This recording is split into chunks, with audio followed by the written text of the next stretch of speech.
తెనాలి ప్రభుత్వ వైద్యశాల వద్ద రోగులకు ప్రజలకు ఉచితంగా అల్పాహారం పంపిణీ చేశారు. కటకంశెట్టి చిన్నవీరయ్య వర్ధంతి సందర్భంగా కుటుంబ సభ్యుల సహకారంతో ఈ కార్యక్రమం చేపట్టారు. స్థానిక ప్రభుత్వ వైద్యశాల ఎదుట చిన్నపాటి హోటల్ నడుపుకునే కటకంశెట్టి ఏడుకొండల్ గురువారం ప్రభుత్వ వైద్యశాలలో చికిత్స పొందుతున్న రోగులకు వారి సహాయకులకు ఉచితంగా అల్పాహారం పంపిణీ చేశారు. కటకంశెట్టి చిన్నవీరయ్య 22వ వర్ధంతి సందర్భంగా ఆయన జ్ఞాపకార్థం వారి కుమారుడు కటకంశెట్టి ఏడుకొండలు మల్లేశ్వరి దంపతులు ఈ సేవా కార్యక్రమం నిర్వహించి 300 మందికి ఉదయాన్నే అల్పాహారం ఉచితంగా పంపిణీ చేశారు. ప్రభుత్వ వైద్యశాల వద్ద చిన్నపాటి హోటల్ నిర్వహించుకుంటూ కుటుంబాన్ని పోషించుకునే ఏడుకొండలు తన తండ్రి జ్ఞాపకార్థం 22 సంవత్సరాలుగా సేవా కార్యక్రమాలు చేపడుతున్నందుకు గాను ఆయనను పలువురు అభినందించారు. తన తండ్రి సూచించిన దాని ప్రకారం తనకు ఆస్తిపాస్తులు లేకపోయినా తాను రోజువారీ సంపాదనలో ఉన్నంతలో ఇతరులకు సహాయం చేయటం జరుగుతుందని ఏడుకొండలు ఈ సందర్భంగా తెలియజేశారు.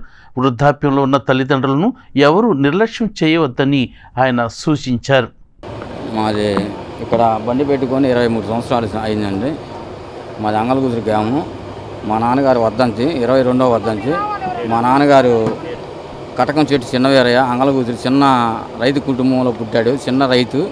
అయితే మా నాన్నగారు మాకు చెప్పింది ఏంటంటే ఆకలి అన్నోడికి అన్నం పెట్టాలి అని చెప్పాడు. అయితే మాకు ఆస్తులు ఏమి లేవు, నేను బతకాలంటే ఈ బండి పెట్టుకొని బతకాలి. 23 సంవత్సరాలు హాస్పిటల్ గేటు ముందు పెట్టుకొని నాకు ఇద్దరు పిల్లలు. అయితే ప్రతిరోజు 10 సంవత్సరం ఆపకుండా 22 సంవత్సరాల నుంచి ఇలా కార్యక్రమం చేస్తున్నాను. ఎందుకు చేస్తున్నానంటే నాకు ఆస్తులు ఏమి లేవు, కాకపోతే 10 పిల్లలు తల్లి తండ్రిని మర్చిపోకూడదు అనే ఒక ఆలోచనలో చేస్తున్నాను.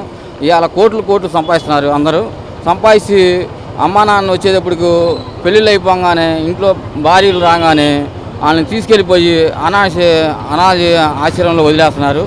మనకి ముసలివాళ్ళు పనికిరారని. కానీ అలాంటి ఇది చేయకూడదని, తల్లిదండ్రులను మర్చిపోకూడదు, మనం ఎప్పుడు ఎలాగా చూసుకోవాలని. అలా తల్లిదండ్రులను చూసుకుంటేనే దేవుడు మన ఆలకిస్తాడు.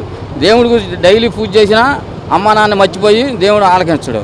అయితే కోట్లు సంపాదించిన ఇవాళ అమ్మా నాన్న రాగానే ఆయన్ని ముసలివాళ్ళు అయిపోగానే తీసుకెళ్ళి ఆశ్రమంలో వదిలేస్తున్నారు. ఇవాళ అందుకని అలా చేయకూడదు అని ప్రతి బిడ్డ ఇప్పుడు తల్లిదండ్రులు మనం పెంచి పెద్ద చేశారు. ఇవాళ ఆస్తులు ఇచ్చారు, కొంతమందికి ఇచ్చారు, కొంతమందికి లేదు. కష్టపడి సంపాదించి పెద్ద చేశారు. అలాంటివన్నీ మనం మర్చిపోకూడదని ఇవాళ ప్రతిరోజు 10 సంవత్సరం ఇలా కార్యక్రమం చేస్తున్నాం. 22